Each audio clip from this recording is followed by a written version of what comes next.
Good morning, students. I am Latha Madan.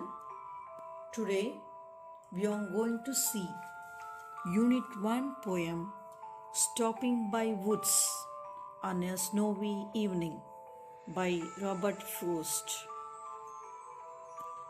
This poem was written by Robert Frost. He was the leading modern American poet of nature and rural life. Most of his poems are upon natural element. He was very interested in natural things he found in commonplace. Many of his poems have a New England setting and deal with theme of man's relationship with nature. இவரோட போயம்ஸ்லாம் பார்த்திங்கன்னா mostly அவர் வந்து rural life, அப்புறம் natural elements, அப்புறம் mens relationship with nature, அதை depend பண்ணி தான் அவரோட போயம்ஸ்லாம் இருக்கும். இந்த போயமில் வந்து அவர் தன்னுடைய ஓன் எக்ஸ்பீரியன்ஸை வந்து ஷேர் பண்ணுறாரு. It is an experience of the poet who stop on is way to enjoy the beauty of snowy filled woods. அவர் கன்க்ளூஷன் முடிக்கும்போது என்ன சொல்கிறாருன்னா, the poem reminds that for all the beautiful things attracting us in the world, we must leave this world on the appointed time. நம்ம வந்து beautiful things எல்லாம் enjoy பண்ணிகிட்டே இருந்தால் மட்டும் பத்தாது, நம்ம அப்பாயிண்டட் டைம், இந்த உலகத்தை விட்டு போக வேண்டிய டைம் இருக்கும்போது அதையும் நம்ம ஏற்றுக்கணும் அப்படின்னு சொல்லி முடிக்கிறார். இந்த போயம் பார்த்திங்கன்னா நமக்கு மெமரி போயம். ஃபஸ்ட்டு ஸ்டான்ஸாக பார்த்திங்கன்னா, whose woods these are I think I know, his house is in the village though, he will not see me stopping here to watch his woods fill up with snow. Once the poet happened to travel through the dense woods on his horse. ஒரு time அந்த poet பார்த்திங்கன்னா தன்னோட குதிரையில் அடர்ந்த கவுட்ஸ் அப்படின்னு சொன்னோன்னா காடுன்னு சொல்லுவோம், அப்படி போயிட்டுருக்காரு. It was a cold evening with heavy snowfall. Enchanted by the beauty of the woods, the poet suddenly stopped to admire the scene of the woods being covered with snow. அது அந்த டைம் பார்த்திங்கன்னா ஒரு snow fall பொழியிற ஒரு evening time. அங்கே வந்து அந்த அழகை பார்த்து அவங்க அந்த காட்டோட அழகை பார்த்து அப்படியே அட்ராக்ட் ஆகி அப்படியே நின்றுட்டு என்ன பண்ணுறாரு, அந்த சுற்றி இருக்க வுட்ஸோட சீன் அது ஃபுல்லாக பார்த்திங்கன்னா ஸ்னோவால் கவர் ஆகிருக்கு. அது அப்படியே புழந்துட்டு அப்படியே நின்றுடுறாரு.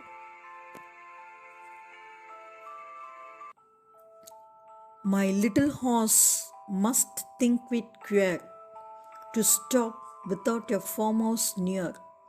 Between the woods and frozen lake, the darkest evening of the year.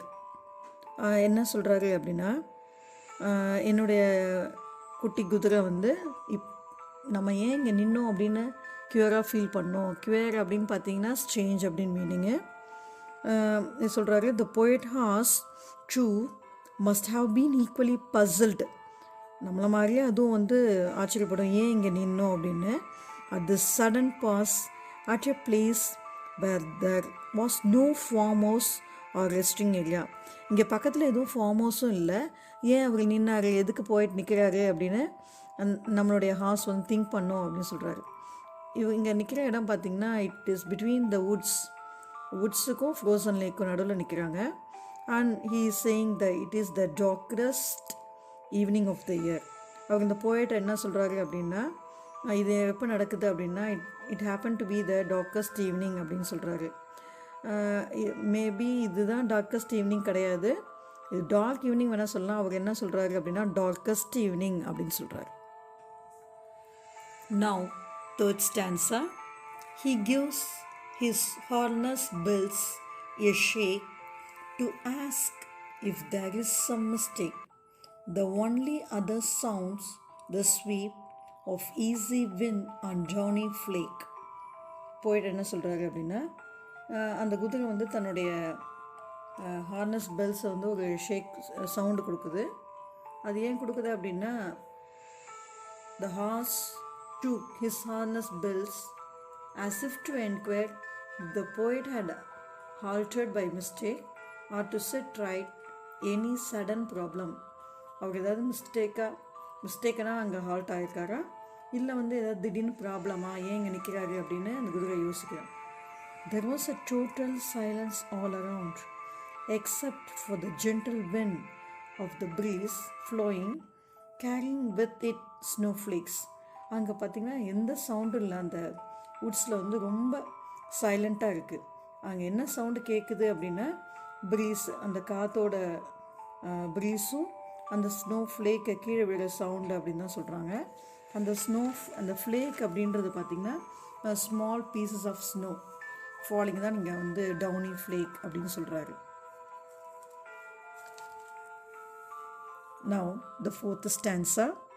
The woods are lovely, dark and deep, but I have promises to keep, and miles to go before I sleep, and miles to go before I sleep அப்படின்னு சொல்கிறாங்க.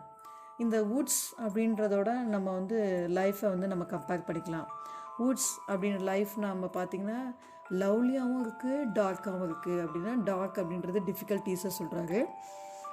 தோ captivated by the splendid beauty of the lovely, dense and dark woods, the poet could not remain there for a long, as he had to travel over a long distance, covering many miles. Further, he had to fulfill many promises or carry out many duties before his daily sleep, or the eternal one, that is death. இந்த last ஸ்டான்ஸால் பார்த்திங்கன்னா அவர் வந்து he's கேப்டிவேட்டட், attract ஆகி அங்கே நின்னது, அந்த அடர்ந்த காட்டில் நின்னது என்ன சொல்கிறாரு, அங்கே ரொம்ப நேரம் அவரால் நிற்க முடியாது, ஏன்னா அவர் போக வேண்டிய தூரம் இன்னும் நிறைய இருக்குது. இப்போ அந்த miles to go before I sleep and miles to go before I sleep 2 times repeat ஆகிருக்கு. அந்த ஃபஸ்ட்டில் பார்த்திங்கன்னா அதை நம்ம என்ன எடுத்துக்கலான்னா, அவர் தூங்க போகிறதுக்குள்ளே இன்னும் நான் போக வேண்டிய தூரம் நிறையா இருக்குது அப்படின்றத சொல்கிறாரு. இன்னொரு செகண்ட் டைம் லாஸ்ட் லைனில் பார்த்தீங்கன்னா he had to carry out many duties before his deep sleep. அந்த ஸ்லீப் அப்படின்றத இங்கே வந்து நம்ம வந்து டெத்துக்கும் வச்சுக்கலாம்.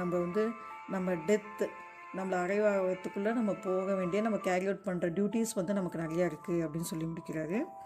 Now perhaps the poet is reminded of his unfulfilled duties and responsibilities that he had to carry out before his tenure on earth ended. இந்த எர்த்தில் நம்மளுடைய காலம் முடியறதுக்குள்ளே நம்ம கேரி அவுட் பண்ண வேண்டிய டியூட்டிஸ் வந்து நிறையா இருக்குது அப்படின்னு சொல்லி முடிக்கிறார். Now we are going to see rhyming words and rhyming scheme of this poem. Now take the first 4 lines. No, though, snow are the rhyming words. So we can write the rhyming scheme as A, B, A. Now for the second stanza, queer, near, year are the rhyming words. So the rhyming scheme is B, B, C, B. Now for the third stanza, shake, mistake and flake are the rhyming words. Now again the rhyming scheme is C, C, D, C. Now for the last, deep, keep, sleep, sleep are the rhyming words. So the rhyming scheme is D, D, D, D. So all the 4 words sound same. So the words are repeated. Now we are going to see figure of speech in this poem. There are many allitered lines in this poem. Now for the first one, to watch his woods fill with snow. W, watch, woods, W are repeated, so it is alliteration. My little horse must think it queer to ask if there is some mistake. Now in this line it is said to be a personification. Why we are saying this line as a personification?